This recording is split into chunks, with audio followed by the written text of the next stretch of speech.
이 최태원 회장에게 혼외 자식이 있다는 사실을 알고도 6년간 참아왔다는 노소영 관장의 심경이 드러난 과거의 인터뷰가 있습니다. 잠시 들어보시겠습니다. 나는 왕이로소이다. 어머니의 외아들 나는 이렇게 왕이로소이다.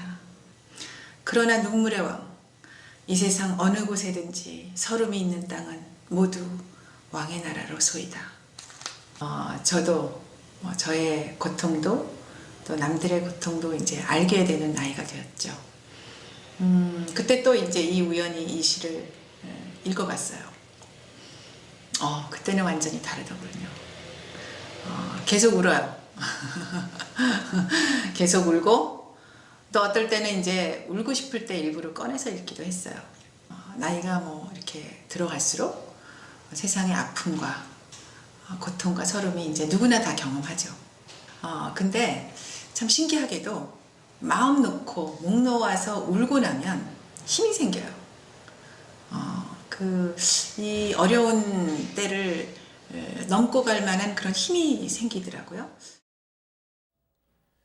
네, 노 관장의 지난 2014년이니까요. 5년 전에 인터뷰였는데 사람의 마음속을 잘 모르겠지만은요. 그래서 노 관장이 그 맞소송 이혼에 들어가게 된 거, 어떤 심경에 대해서 관측하는 게 몇 가지 관측이 있습니다.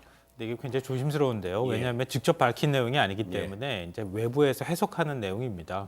그러니까 첫째로는 일종의 유책주의론이 좀 뒤바뀔 가능성의 얘기를 이제 하고 있는 건데요. 이게 무슨 얘기냐면은 그동안에 우리나라 이혼 소송 같은 경우에는 유책 배우자가 이혼 소송을 냈을 경우에 그 이혼을 받아들이지 않는 거였거든요. 예. 그래서 그걸 이제 줄여서 유책주의라고 표현하는데요. 최근에 이제 대법원의 판결 경향도 그렇고 일선 그 법원도 마찬가지지만 파탄주의 쪽으로 가고 있습니다. 그러니까 현실적으로 서로 간에 결혼 생활을 할 수 없는 상태가 됐을 때 그럼 결혼 생활을 지속하기 어려운 상황이잖아요. 네. 그걸 좀 받아들이는 쪽으로 가고 있는 상황이기 때문에 지금 이미 최태원 회장과 노소영 관장 같은 경우에는 결혼 생활을 거의 지속하지 않은 상태가 굉장히 오랫동안 지속되고 있는 상황이니까 네. 이혼 신청을 받아들일 가능성이 있다. 그러니까 그럴 경우에 노소영 관장 같은 경우에는 사실은 좀 불리한 상황에 처할 수 있잖아요. 네. 그래서 맞소송을 하는 게 좋겠다라고 하는 게 첫 번째 해석이고요. 두 번째 해석은 이 후계구도설인데요. 네.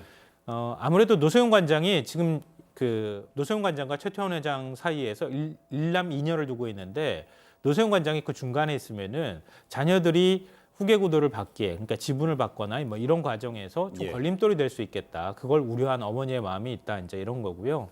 세 번째로는 일종의 갑질론이라고 하는 건데요. 노소영 관장이 운전기사한테 갑질을 했다고 하는 의혹과 그런 문제제기가 있었습니다. 그런데 지금 최근에 이 노소영 관장이 만약에 뭔가의 결심을 바꿨다고 하면은 그런 갑질이나 이런 것들이 터지기 전에 더 심각한 문제가 되기 전에 이혼 소송을 내는 것이 좋겠다 이렇게 판단했다는 얘기가 있습니다.